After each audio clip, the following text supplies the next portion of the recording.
Na resposta católica de hoje, gostaríamos de responder à pergunta do Tales, que quer saber qual é a diferença entre corpo, alma e espírito, conforme se encontra na Sagrada Escritura.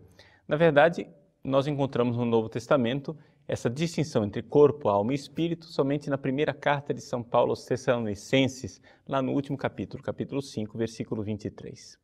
São Paulo fala muito claramente que nós sejamos guardados, protegidos para Deus como um todo, corpo, alma e espírito.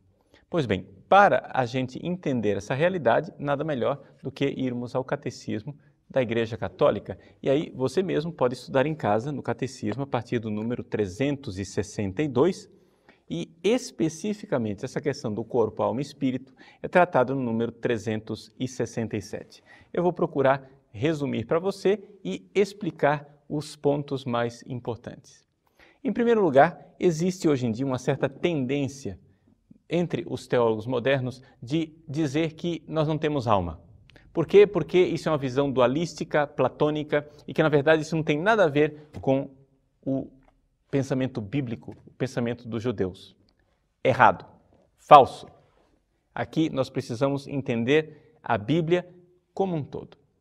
Em primeiro lugar, vejamos que no Antigo Testamento, durante muitíssimo tempo não se falou de ressurreição dos corpos, ressurreição das pessoas, mas muito pelo contrário, se acreditava que a pessoa vivia no Sheol, uma alma ou uma sombra, os Refaim, que viviam de uma forma, digamos assim, umbrátil, uma existência que era mais uma sombra do que uma existência verdadeira.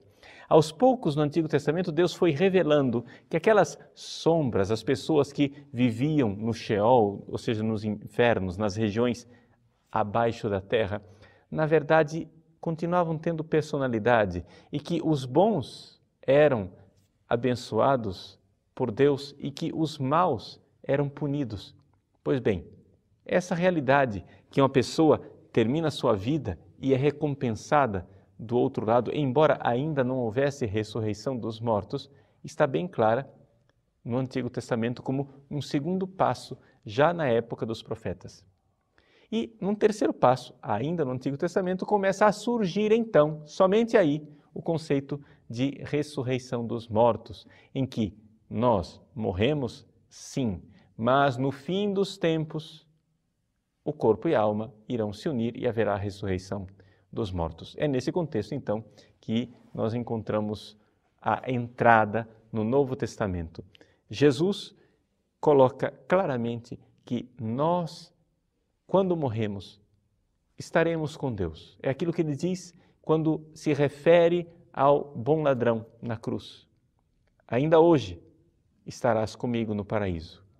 Mas é evidente que aquele ainda hoje só podia dizer respeito à alma do bom ladrão, porque o seu corpo iria ser sepultado, assim como o corpo de Jesus também o foi. E é assim que, se nós formos olhar o dado do Novo Testamento, nós iremos ver claramente que quando uma pessoa morre, existe uma punição eterna ou uma recompensa eterna, mas no fim dos tempos haverá também a ressurreição dos mortos. Então aí nós temos claramente uma questão de distinção entre corpo e alma. O Catecismo nos diz que o corpo e a alma são uma só natureza humana. Não são duas naturezas que se unem, como se nós fôssemos uma espécie de anjo amarrado num animal. Nada disso. Nós somos uma só realidade e com a ruptura desta realidade única chamada morte, algo de terrível acontece no ser humano, algo que não deveria acontecer, que não estava nos projetos de Deus. Mesmo assim, nós somos corpo, nós somos alma. A alma é esse princípio espiritual, o corpo é a realidade material. Muito bem, até aí é a nossa fé. Então, por que é que São Paulo fala de corpo, alma e espírito? Em primeiro lugar, a Igreja, com toda clareza, nos diz que não são duas almas. Não é como se nós tivéssemos a alma e o espírito como duas realidades separadas. Não. Trata-se de uma realidade só. Corpo e alma são o ser humano, e o ser humano só tem uma alma. É condenado o erro, a heresia de pensar que nós temos duas almas, como se fosse alma e espírito, duas coisas bem separadas. Não, nada disso. Então, para entender o pensamento de São Paulo, como é que nós podemos compreender? É que existe na alma humana, veja só, na única alma humana, o lugar onde Deus habita.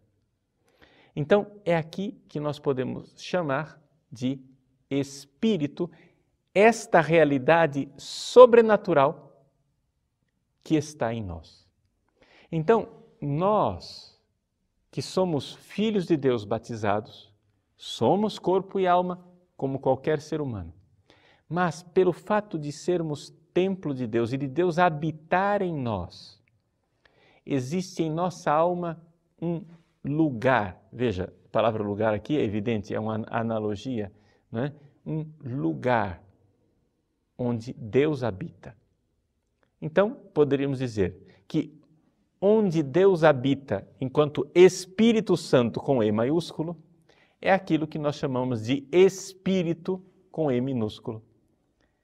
A minha alma, ela é responsável por tantas coisas. Eu tenho a minha inteligência, a minha vontade, não é? Eu tenho as minhas fantasias. Nem tudo isso é o lugar onde Deus habita. Mas, na alma, existe um lugar onde Deus está. Então, é aquilo que em mim sou tão eu, que já não sou mais eu, diria Santo Agostinho.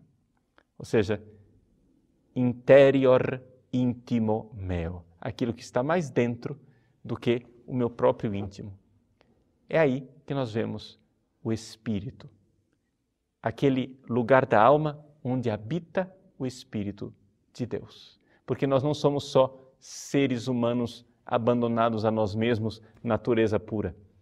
Dentro da nossa natureza pura existe uma outra natureza que não é, digamos assim, não a deixa totalmente abandonada a si, pura. Nós temos o sobrenatural. Nós temos a presença de Deus em nós. Portanto, não existe natureza pura. Existe a natureza agraciada por Deus. Que nos pagãos é a graça de Cristo que está lá. E em nós, batizados, isto toma uma consistência ainda maior, porque podemos e temos o dever de reconhecer, somos filhos de Deus, templos do Espírito Santo.